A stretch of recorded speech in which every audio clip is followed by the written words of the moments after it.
5.5 నెలల తర్వాత హైదరాబాద్లో అడుగుపెట్టిన బీఆర్ఎస్ ఎమ్మెల్సీ కల్వకుంట్ల కవితకు అపూర్వ స్వాగతం లభించింది. మంగళవారం నాడు జైలు నుంచి విడుదలైన ఎమ్మెల్సీ కవిత బుధవారం మధ్యాహ్నం తన సోదరుడు మాజీ మంత్రి కేటీఆర్, ఆమె భర్త అనిల్, కుమారుడు ఆదిత్య, ఇతర బీఆర్ఎస్ నాయకులతో కలిసి హైదరాబాద్కు పయనమయ్యారు. సాయంత్రం 5:30 హైదరాబాద్కు చేరుకున్న ఎమ్మెల్సీ కవితకు శంషాబాద్ విమానాశ్రయంలో బీఆర్ఎస్ కార్యకర్తలు, నాయకులు ఘన స్వాగతం పలికారు. కేసీఆర్ జిందాబాద్, బీఆర్ఎస్ జిందాబాద్, జై తెలంగాణ నినాదాలతో మారుమోగాయి. భారీ ర్యాలీతో బంజారా హిల్స్లోని తన నివాసానికి చేరుకున్నారు. తన నివాసం వద్ద కార్యకర్తలు బాణాసంచా కాల్చి స్వాగతం పలికారు. తన నివాసం వద్ద కార్యకర్తలకు, అభిమానులకు అభివాదం చేశారు. ఇంటికి చేరుకున్న ఎమ్మెల్సీ కవిత తన తల్లి శోభమ్మకు పాదాభివందనం చేసి ఆత్మీయ ఆలింగనం చేసుకున్నారు. ఈ క్రమంలో వారు భావోద్వేగానికి లోనయ్యారు. అదే సమయంలో తన సోదరుడు కేటీఆర్కు ఎమ్మెల్సీ కవిత రాఖీ కట్టారు. ఈ సందర్భంగా ఆమె మీడియాతో మాట్లాడుతూ నిజం గెలిచిందని, ఎప్పటికైనా న్యాయమే గెలుస్తుందని స్పష్టం చేశారు. ఈ కష్ట సమయంలో కేసీఆర్కు, తనకు, తన కుటుంబానికి అండగా ఉన్న ప్రతి ఒక్కరికి కృతజ్ఞతలు తెలిపారు.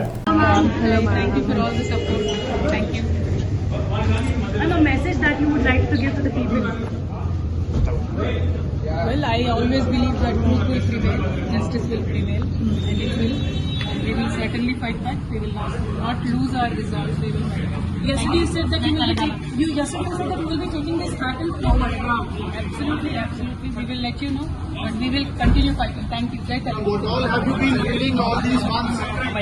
What all have you been reading all these months? Hello, ma'am. Hi. Yeah. Thank you for all the support. Thank you. And a message that you would like to give to the people? Well, I always believe that truth will prevail, justice will prevail, and it will. And we will certainly fight back. We will not lose our resolve. We will fight back. Yesterday you said that you will be taking this battle forward. Absolutely, absolutely. We will let you know, but we will continue fighting. Thank you. Jai Telangana. What all have you been reading all these months? What all have you been reading all these months?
వచ్చేటప్పుడు